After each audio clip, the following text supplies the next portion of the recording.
TV Al-Waha. Hot Inspiration.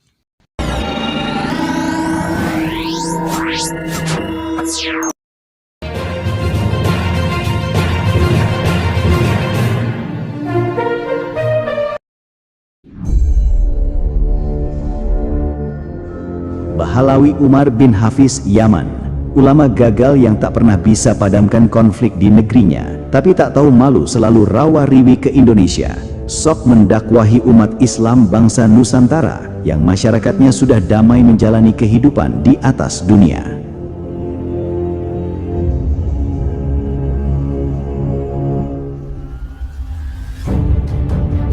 Konflik yang kembali memanas di kawasan Timur Tengah sekali lagi menyita perhatian dunia.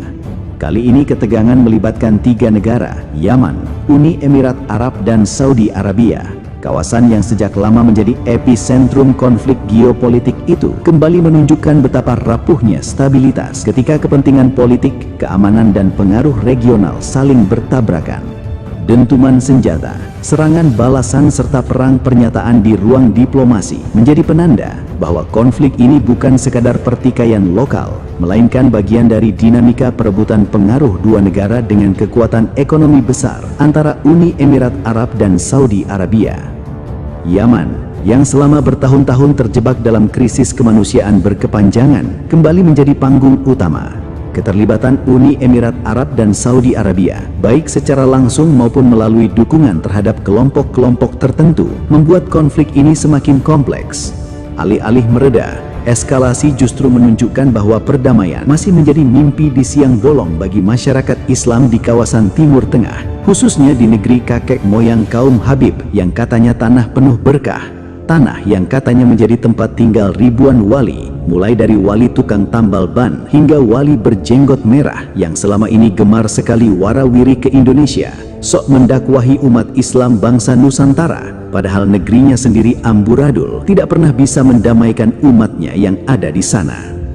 Hal ini mengingatkan kita pada narasi seorang murid Taufik Assegaf, Pak Ajir Ubaidillah, buzzer andalan Nabawi TV milik Robitoh Alawiyah, yang pernah menanggapi salah satu konten dalam kanal YouTube Benteng Nusantara ketika merosting Umar bin Hafiz adalah sosok ulama gagal yang tidak pernah bisa membawa kedamaian di negerinya, namun sangat tidak tahu malu sok-sokan mendakwahi umat Islam bangsa Indonesia yang kehidupannya 1000 kali jauh lebih baik dari kehidupan umat Islam di negeri asalnya. Ajir Ubaidillah yang kala itu sama sekali tidak paham kondisi geopolitik Timur Tengah pun akhirnya membela Umar bin Hafiz dengan narasi ngawur luar biasa karena ketidaktahuannya, di mana si murid kesayangan Taufik Assegaf ini mengatakan bahwa justru disinilah letak kehebatan Pak Umar bin Hafiz Yaman, karena meskipun negerinya dilanda konflik berkepanjangan, Pak Umar berhasil membentengi wilayahnya Hadramaut dari keterlibatan berbagai konflik yang melanda wilayah sekitarnya, yang akhirnya membuat Ajir Ubaidillah ditampar fakta kejam ketika Hadramaut dibombardir oleh Saudi Arabia, negeri tempat lahirnya Rasulullah.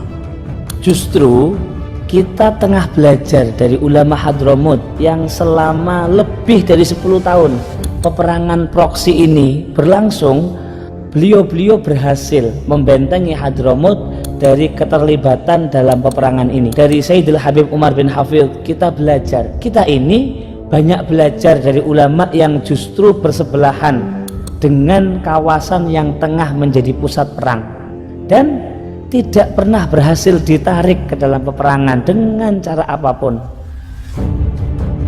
Lebih parahnya, buzzer andalan Robitoh Alawiyah Ajir Ubaidillah ini tampaknya tidak paham bahwa SCT yang digempur Arab Saudi semenjak awal tahun 2025 telah berhasil menguasai 80% wilayah Hadramaut, termasuk juga pelabuhan pentingnya. Sehingga karena ketidaktahuan dia inilah yang kemudian membuat ia dengan sangat pede mengatakan hebatnya Pak Umar bin Hafiz justru berhasil membentengi Hadramaut supaya tidak terlibat dengan berbagai konflik yang ada di sana.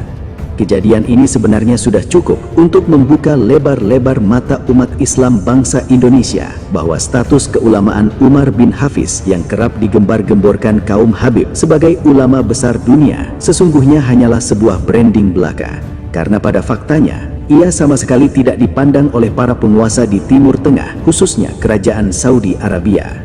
Bandingkan dengan status ulama besarnya bangsa Indonesia, di mana karena kebesaran nama Hadratus Syekh Kiai Haji Hashim Asy'ari, sang pendiri Jam'iyah Nahdlatul Ulama, Komite Hijaz akhirnya berhasil membuat suara para ulama Indonesia didengar oleh Raja Arab Saudi, hingga rencana pembongkaran makam Rasulullah urung dilakukan oleh mereka. Ketika bangsa Indonesia berada di ambang konflik misalnya, ketika amarah massa memuncak dan persatuan bangsa terancam retak, selalu penguasa minta pendapat para ulama, bermusyawarah mencari jalan terbaik untuk menyelesaikan segala masalah. Perannya pun sangat besar, kerap tampil di garis depan mengingatkan umat agar tidak terjerumus ke dalam konflik yang lebih dalam, agar darah tidak tumpah atas nama ego dan amarah sesaat belaka. Di saat genting, suara ulama kita selalu dijadikan rujukan oleh penguasa dan bahkan mampu mempengaruhi arah kebijakan negara. Bandingkan dengan sosok Umar bin Hafiz yang oleh pengikutnya selalu di-branding sebagai ulama besar dunia, namun ketika negerinya sendiri dilanda konflik berkepanjangan, peperangan dan penderitaan rakyat yang nyata di depan mata, publik nyaris tidak pernah mendengar peran sentralnya dalam penyelesaian konflik. Tidak ada gaung luas tentang keterlibatannya sebagai mediator utama. Pertanyaannya sederhana, jika benar Pak Umar bin Hafiz adalah benar-benar ulama besar dunia, mengapa peran dia justru sama sekali tidak terlihat di tanah kelahirannya? Dan mengapa ia justru sibuk mendakwahi masyarakat negeri lain termasuk Indonesia yang kehidupan masyarakatnya relatif lebih damai dan sejahtera, sementara konflik di rumahnya sendiri terus membara tanpa bisa memberikan solusi dan kontribusi apa-apa?